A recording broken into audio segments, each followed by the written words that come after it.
On the surface, people pleasing looks like a very innocent thing, right? It seems like we're simply going out of our way to do nice things or do good upon others, right? The golden rule, do unto others as you wish done unto you. That's what people pleasing looks like on the external. However, the ugly truth about people pleasing is this: it is never rooted in simply doing what is best for others. What it is rooted in is insecurity and a sense of lack of self-worth. Every single time. Find me one example of a person who is a true people pleaser and show me how they're doing it simply from a place of just an open heart and a place of such love and abundance. Show me that person and I would tell you an individual, or I will show you an individual who does not have an awareness of why they're doing what they're doing. And the reason I know this is a fact is this: we are called to help one another. We are called to serve one another. However, we are also called to be whole within ourselves, to not seek out our sense of validation or self-worth through what we do for other people. Now, society as a whole, we've created this agreement, unwritten agreement, by the way, that if you do for me, I will do for you. Now, in business, we call that a business transaction. And I love business because it's honest in business. At least you know that the paperwork says, if you do this for me, I'm going to do this for you. However, as a society, within our homes, within our relationships, etc., we have these unwritten agreements that if you do this for me, I will do this for you. If you act this way, then you will get this reward. And this programming started at a very young age, right? At the fundamental stages of our life, we were taught that if you are going to receive love, quote unquote love, not a true unconditional love like the real God gives, but a conditional love like humans have learned to give. If you are going to get that version of love from me, you have to do the things that appease me, that make me feel good about myself. And so we continue that from a stage of infancy into adolescence, and from adolescence into our adulthood. We perpetuate this unwritten agreement between one another that we must please one another in order to get our needs met, in order to get the things that we want or desire of life. We must go to one another, do things for one another in the name of quote unquote goodness, in the name of quote unquote niceness, and then somebody will return the favor. Now, the ugly truth about people pleasing is not only that it is rooted in that sense of a lack of self-worth, but also that it is the root of most bitterness, resentment, and hatred towards others. That's right. When you do something for somebody, example, if I was to wash my girl's dishes at her place, right? I go over, I wash her dishes, and my expectation is to have her thank me and praise me and worship me for it, right? And so I wash the dishes and I'm done, and I'm now waiting for my praise. I've been a good boy now. And I'm waiting and I'm waiting and I'm waiting and nothing comes. And all of a sudden I think to myself, wow, does she not appreciate what I did? You know, I've been a good boy. I washed the dishes, look.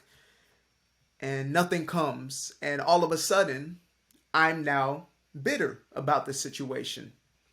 And I hold on to that bitterness. And that bitterness then becomes resentment. Now I'm resentful that she just doesn't appreciate me. And so I start to see her as somebody who just simply does not appreciate me. And eventually that resentment turns into hatred. Now I have a deep disdain for her existence. So now the way that she breathes gets on my nerves, right? The way that she just looks at her food is getting on my nerve because I'm thinking about the dishes I washed that she didn't even thank me for, praise me for months ago. And so this is the cycle that happens when we are in a state of people pleasing. We're doing things with the hopes of receiving some sort of validation, some sort of confirmation that we have been good, or affirmation that we are worthy of applause, worthy of a tap on the head, worthy of a gold star on the forehead. That is the root of people pleasing. All people pleasing is rooted in this. And that's why as a society, we also deem those who don't people please oftentimes as selfish, as self-centered, as full of themselves. And we'll find a dozen other names. Now we use the word narcissist to even label an individual who simply knows to have boundaries, an individual who only gives when they truly feel an abundance of heart, not because they feel bad, not because they feel a sense of guilt or a sense of obligation, or they're looking for a sense of self-worth through the giving of whatever it is that they're giving, right? And I don't know if you guys know anything about the Enneagram, but there is a personality test called the Enneagram. Look up the Enneagram and look up the Enneagram 2. The Enneagram 2 is known as a caregiver. This is like the helper personality. The person who's always doing and doing and doing and helping and helping and helping. And the dark side of that personality type is that they are resentful towards others. And again, they are one of the same coin. The one side or two opposite sides of that same coin. When you are a people pleaser, you are also inherently very resentful as an individual because you are always disappointed because your expectation is to receive your validation through your doing. And the validation is not through the work itself or the doing itself. Sure, that might make you temporarily feel good, but what you're really looking for is for people to tell you, wow, you're so amazing. You're doing such a great job. You did such great things. Now, this is not to say that we shouldn't be in relationship dynamics where we are appreciative or appreciate one another, but you can't control what somebody else does. If you're with somebody who simply doesn't see certain things as worthy of quote unquote appreciation, then you get to pick or not pick that person, right? That's up to us. But for us to base and root our own inner peace, our own sense of self-worth, our own sense of self.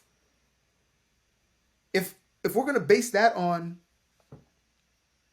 how people are reacting and responding to the things that we're doing for them, we will forever be in a deficit.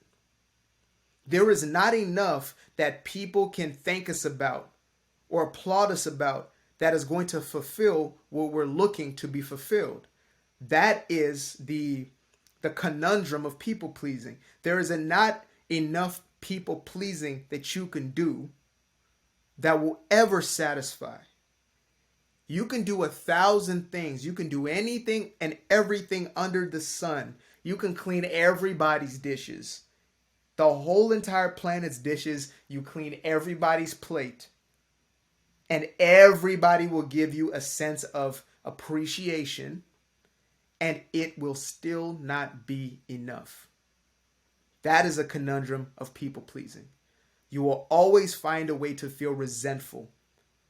Because again, the addiction that we have in that state, or the obsession or the conditioning and programming subconsciously that we have, is I need this in order to tell me I'm enough. But the conundrum in that, I'm using the word conundrum a lot today. I just started using it today, so I'm going to use as much as I can until I don't want to anymore.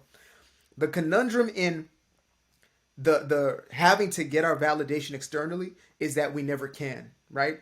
It was actually always meant for us to do within ourselves, to realize that we're already valid, as a matter of fact. It's not even like to create it in ourselves. It's to rediscover that we're already enough, we're already worthy. And there's a lot of messaging out there, whether it's from, your school, whether it's from your parenting, whether it's from your religion, that is telling you that you're worthless, you are meaningless, you are not enough. And so when you have that as your constant program, and you start to believe in that, you're going to go externally looking for something that is actually not a need in the first place. It becomes a need, sure, because you feel a deficit in that place, but it is a matter of perspective. When you start living from a place where you are going within, when you are recognizing who you truly are, you will realize that you never had a need in the first place, because a need means there's a deficit. A need is like, I'm hungry, right? I need food. I'm thirsty. I need water. I'm suffocating. I need air.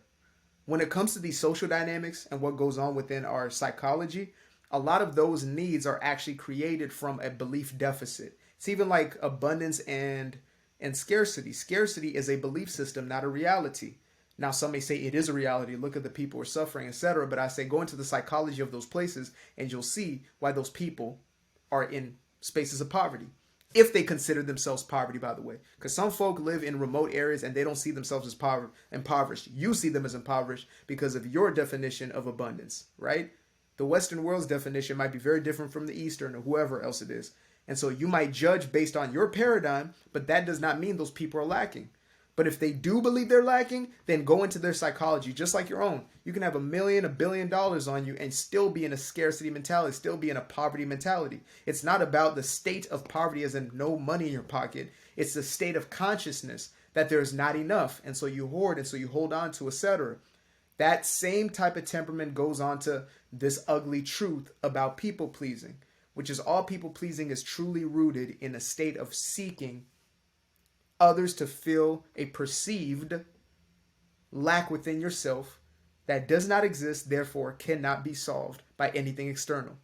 That is the conundrum. I appreciate you guys for watching this video. Make sure to subscribe to this channel immediately. Like this video. If you stayed the entirety of the video, the least you could do is drop that like and just make sure that, you know, these types of videos and this type of content is being pushed to the top of the algorithm. We are here to change 1 billion lives, to transform the consciousness of 1 billion people, to uplift this planet through its people. Not uplift, but uplift the people of this planet. And we're going to do it one word, one phrase, one video, one conversation at a time. Love you guys. Appreciate you. Peace.